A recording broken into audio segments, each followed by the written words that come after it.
वही कुंदन है जो कभी काम में हुआ करता था। मैं इसके दर्शन को आता, यह ओट अलग ही कहता था। अब बिरही के हाथों आया है, यह भूषण भी बिरही होकर। इसका यौवन भी राख हुआ, मैं भी गलता हूँ रो रो कर। यदि सीता की स्थिति नहीं मिली तो तेरा मिलना निष्फल है। लक्ष्मण, तुम भी आ गया हो, देखो सीता का कुंडल है।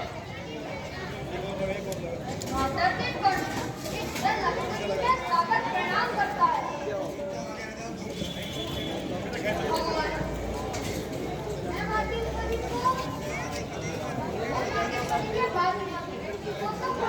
नहीं जानता, किंतु प्रतिदिन जनक अंगों में प्रणाम करने के कारण किंतु उनके निपुणों मैं अवश्य पहचान सकता हूँ। मैंने तो चरण निहारे हैं, देखे माता के कान नहीं। मैं तो गुरुओं का सेवक हूँ, उनके लिए कुछ पहचान नहीं। नाथ पत्नी अच्छा है, विश्वास धनुष और बाण में हो। वह सुंदर समय आ रहा हो जब सुंदर शीत कान में हो। उत्तर वाली बदरी को गौरी से हरण करने वाले अपना गाँव दो, आदि है सुंदर करने वाले।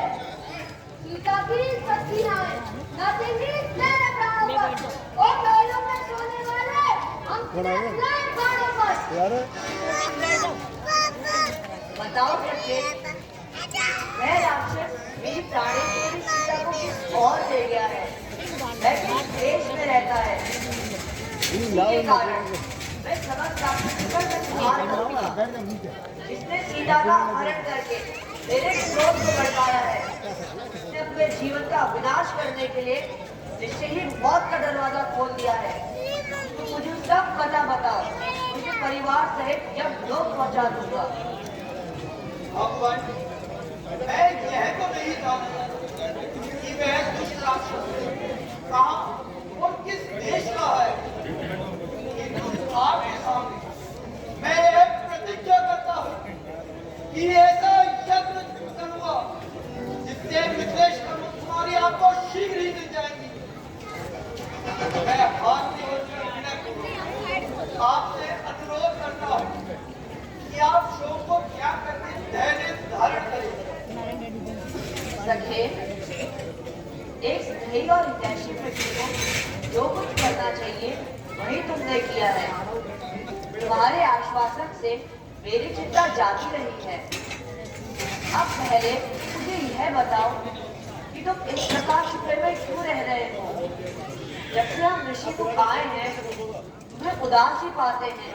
ये हाल तुम्हारा देख देख हम भी चिंतित हो जाते हैं। छिपकर पहाड़ पर रहने का क्या गुप्त भेद, क्या कारण है? हम भी सिंधु के हैं साथी, बताओ तुम्हारा क्या प्रण है? मैं और मालिक दोनों भाई बड़े प्रेम से रहा करते थे।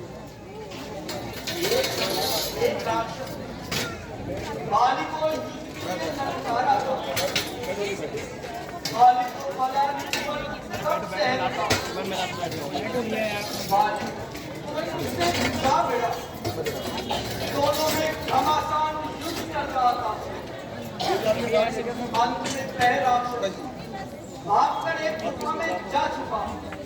मालिक भी उसके पीछे पीछे जा चला। मैं मालिक के पीछे पीछे भी गया। ज्यादा प्रवेश कर गया।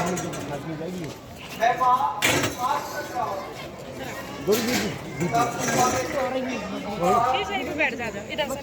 मैंने सोचा राक्षस ने मालिक को बंद कर दिया है। अब वह मुझे भी मारे।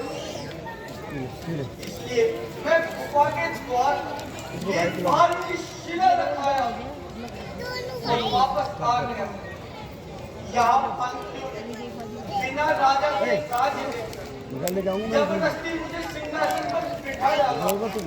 उसके पश्चात जब मालिक उस राक्षस को मारकर यहाँ वापस आया और मुझे यहाँ सिंहासन पर बैठा देखा तो पैरी की भांति मुझे पूरी तरह मारने लगा और मुझे घर से निकाल दिया और मेरी स्त्री का भी हरण कर लिया। यहाँ मातंग ऋषि के श्राप के कारण वह आ नहीं जा सकता। इसलिए प्रभु मैं अपने आप को यहाँ छुपाए रखता हूँ। सखे, उपकारी मित्रता का फल है। जो लोग अपने मित्र के दुख से दुखी नहीं होते, उनको देखने से तो भारी पाप लगता है। मित्र का कर्तव्य है कि यदि मित्र का दुख भूल के समान है तो उसे पहाड़ के समान समझे और उसके दूर हुए बिना चैन की सांस ना ले। अतः तुम्हारी स्त्री का अपहरण करने वाले बाली का आज ही वध करूंगा। यदि वह ब्रह्मा और उसकी शरण में भी जाएगा तो भी उसके प्राण नहीं बच सकेंगे। चलो और उसे युद्ध के लिए ललकारो। पी चुके बहुत तुम अपना लहू, अब उसका लहू पिलाएंगे। तब राजपाट सुग्रीव तुम्हें हम संध्या तक दिलवाएंगे।